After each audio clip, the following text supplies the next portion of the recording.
Noswaith Pawb. This week is Volunteers Week, a national celebration of the contribution that millions of people throughout the United Kingdom make through volunteering. We should be proud that Ynys Môn has a long-standing and thriving voluntary sector, and it is crucial that we recognise the invaluable contribution that volunteers make to communities and people's lives across the island. This year, as a result of the coronavirus pandemic, the role of volunteers has been more important than ever. Across our island, volunteers have worked tirelessly in helping to shield the most vulnerable people from this cruel, cruel virus. Although recent months have been shrouded in darkness and fear, Ynys Môn has faced this crisis as a beacon of compassion. It has been inspiring to witness the commitment, steadfastness and kindness displayed by so many individuals, community groups and businesses in helping communities across the island to defeat COVID-19. Since the lockdown began, 37 volunteer groups have been established across Ynys Môn, with over 850 volunteers assisting in shielding and caring for the most vulnerable people throughout our island's communities.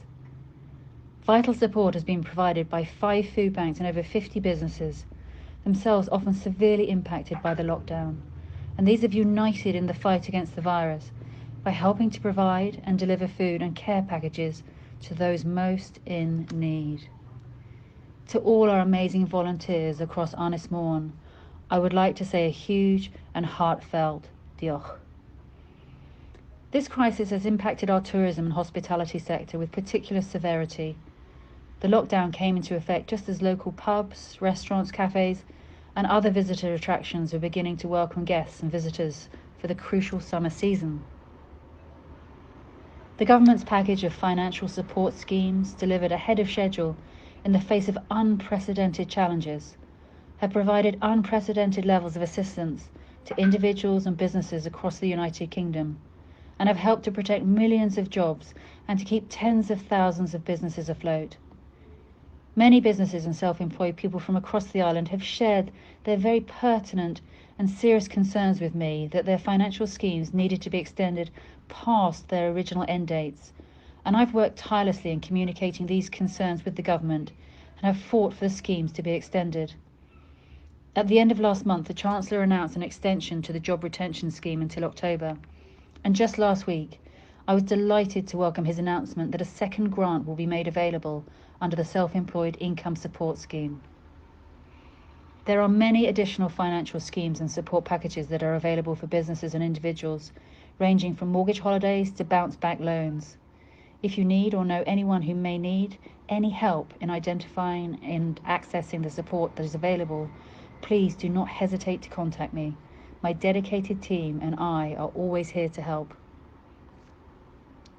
Although the support that's been made available is hugely welcome, I understand completely the concerns that so many of you have shared with me that our local economy will require significant extra support long after the current schemes are due to end.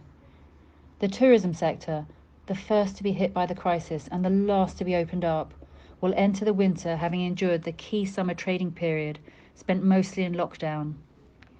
Thousands of local businesses, jobs and training opportunities depend on our tourism and hospitality sector surviving and thriving once again.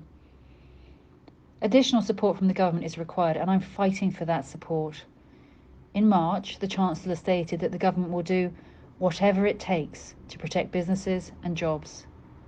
The support so far has been unprecedented, and I will fight for the support that is needed for our local economy to survive this crisis.